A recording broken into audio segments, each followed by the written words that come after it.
महाराष्ट्र में टूट गया एनडीए। अजीत गुट ने देवेंद्र फडणवीस पर बोल दिया हमला। अजीत गुट के नेता बोले, फडणवीस के रहते महाराष्ट्र में कोई भी सुरक्षित नहीं। बाबा सिद्दीकी ने मांगी थी सुरक्षा, लेकिन फडणवीस के विभाग ने कर दिया था इनकार।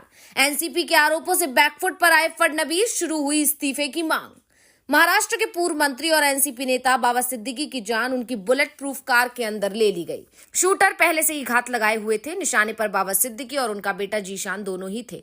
जीशान की किस्मत अच्छी थी कि उसका एक अर्जेंट फोन आ गया, जिस कारण से वो अपने ऑफिस के अंदर चला गया और जब तक बाहर आया तब तक उसके अब्बू पर हमला हो चुका था। हमलावर अपना काम कर चुके थे। इस चौंकाने वाली घटना के बाद विपक्ष ने महाराष्ट्र सरकार पर निशाना साधा और राज्य में कानून व्यवस्था की स्थिति पर सवाल उठाया।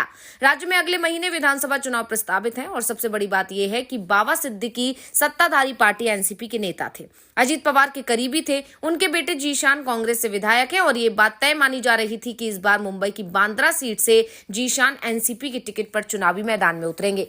जीशान के तो अभी भी चुनाव लड़ने की बातें कही जा रही हैं, लेकिन बाबा सिद्दीकी मामले में एनडीए में जरूर बड़ी फूट दिखाई दे रही है।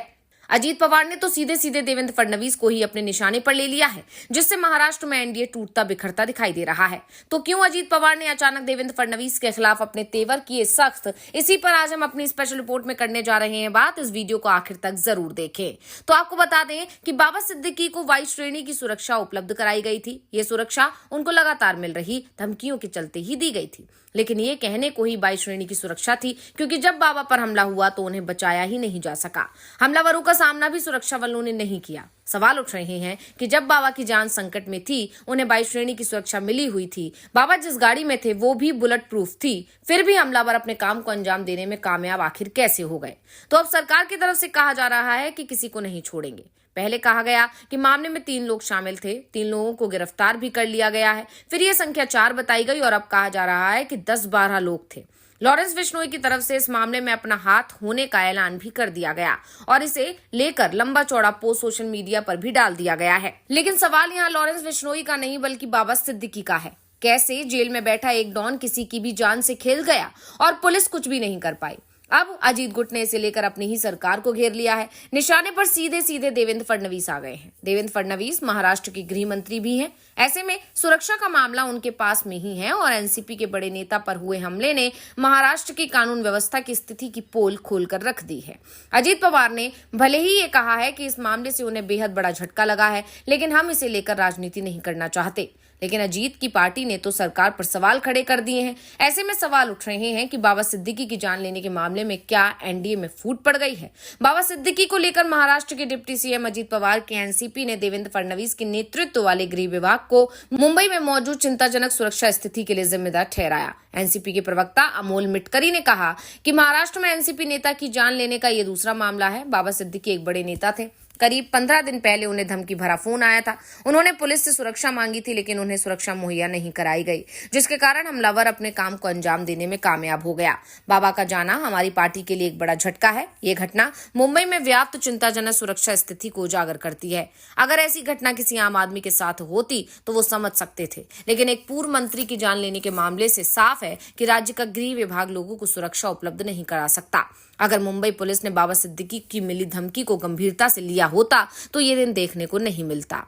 तो महाराष्ट्र विधानसभा में नेता प्रतिपक्ष विजय वडेट्टीवार ने शिंदे सरकार पर सवाल उठा दिए। उन्होंने कहा कि ये महाराष्ट्र में दयनीय कानून व्यवस्था की स्थिति को उजागर करता है। लोगों की सुरक्षा करना सरकार का कर्तव्य है। कल्याणकारी योजनाओं के बैनर लगाने के अलावा सरकार को भी ये भी बैनर लगाना चाहिए कि नागरिकों को अपनी सुरक्षा खुद करनी चाहिए, हम आपकी सुरक्षा नहीं कर सकते। तो कांग्रेस की तरफ से अब इस मामले को विधानसभा चुनाव में बड़ा मुद्दा बनाने की तैयारी है। देवेंद्र फडणवीस को घेरने की कोशिश शुरू हो गई है। विपक्षी गठबंधन को इस बात का एहसास है कि राज्य में भले ही एकनाथ शिंदे सीएम हो, लेकिन सरकार पर कंट्रोल देवेंद्र फडणवीस का ही है। विधानसभा चुनाव में भी शिंदे की तुलना में फडणवीस की बड़ी भूमिका रहने वाली है। यानी साफ है, अगर फडणवीस को घेर लिया जाए तो एनडीए की आधी ताकत कम हो जाएगी और इसीलिए फडणवीस पर ही ज्यादा हमले हो रहे हैं। उनकी घेराबंदी की जा रही है। कांग्रेस ने अब बाबा सिद्दीकी को लेकर बड़ा चुनाव अभियान चलाने की तैयारी कर ली है। दूसरी तरफ एनडीए में इसे लेकर टूट साफ साफ दिखाई दे रही है।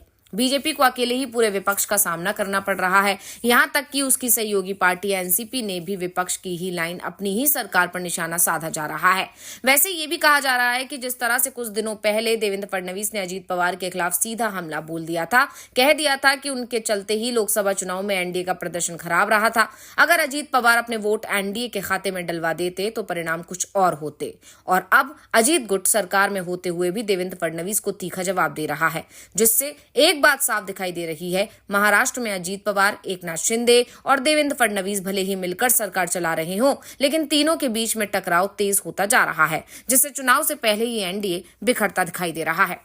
यानी साफ है कि चुनाव सिर पर है और उससे पहले महाराष्ट्र की सियासत गर्मा गई है। ये भी कह सकते हैं कि भूचाल आ गया है। लगातार अजीत पवार भी जो है दबी जुबान से कहीं ना कहीं सरकार पर हमला बर है। हालांकि पिछले कुछ दिनों से उनके जो तेवर हैं वो सख्त दिखाई दे रहे थे, लेकिन इस मामले में वो सख्त तो नजर नहीं आ रहे। लेकिन इस समय उनके चेहरे पर इस बात की मायूसी नजर आ रही है कि वो एनडीए के साथ क्यों है, क्योंकि वो खुलकर अपनी बात नहीं रख पा रहे हैं। वहीं दूसरी तरफ प्रियंका चतुर्वेदी हो या फिर उद्धव ठाकरे हो या संजय राउत हो, सभी नेता खुलकर बीजेपी पर, एनडीए पर, शिंदे सरकार पर सवाल उठा रहे हैं। तमाम विपक्षी दल के नेताओं का कहना है कि राज्य में जंगल राज है। अगर इसे जंगल राज नहीं कहेंगे तो किसे कहेंगे। वहीं प्रियंका चतुर्वेदी ने कहा कि महाराष्ट्र की सुरक्षा व्यवस्था या महाराष्ट्र की कानून व्यवस्था की बात पूरे देश में होती थी, यानी यहाँ पर बहुत ज्यादा सुरक्षित महसूस किया जाता था। एक समय वो था जब ये कहा जाता था कि महाराष्ट्र में, मुंबई में लड़कियां आधी रात को भी खुलेआम घूम सकती हैं। लेकिन आज स्थिति ये हो गई है कि एनडीए के नेता भी खुलेआम नहीं घूम पा रहे हैं। एनडीए के नेताओं की जान को खतरा है और वो अपनी ही लोगों को नहीं बचा पा रहे। यहीं इसी बीच एक खबर ये भी आ रही है कि नवनीत राणा जो एनडीए की ही नेता हैं, सांसद हैं, उनको भी धमकी भरा पत्र मिला है। उनके साथ दुष्कर्म करने की धमकी दी गई है और इसके बाद से इस तरह की खबर ने जोर पकड़ लिया है कि एनडीए के राज में खुद एनडीए के नेता ही सुरक्षित नहीं है तो आम जनता का तो क्या ही होगा। बता दें कि ये दशहरा के दिन जश्न के माहौल में इस तरह का वाकया हुआ। इस घटनाक्रम के बाद से पूरे राज्य में ही नहीं देश भर में बवाल मच गया है। लोग समझ नहीं पा रहे हैं। लोगों का कहना है कि जब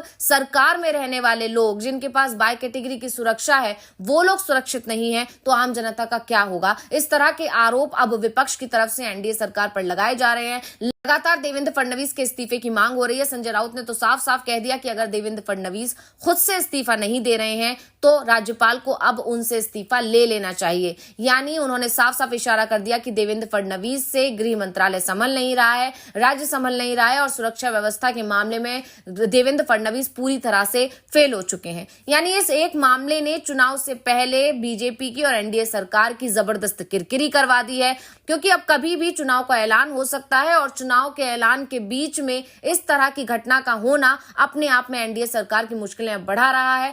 जहां एनडीए सरकार एक तरफ इस कोशिश में थी कि चुनाव से पहले कैसे जनता को अपने पाले में किया जाए, किन योजनाओं के सहारे जनता का भरोसा जीता जाए, एनडीए सरकार का पूरा फोकस चुनाव पर था, रैलियों पर था, रोड शो पर था। लेकिन इसी बीच इस तरह की घटना ने बीजेपी और एनडीए के लिए बहुत बड़ी मुसीबत खड़ी कर दी है और यही वजह है कि अब विपक्ष जमकर इस मुद्दे को भुना रहा है। तो ये जानकारी आपको कैसी लगी, हमें कमेंट करके अपनी राय जरूर दीजिएगा। इसी के साथ इस वीडियो को लाइक करें, इस वीडियो को शेयर करें और चैनल को सब्सक्राइब करना ना भूलें। धन्यवाद।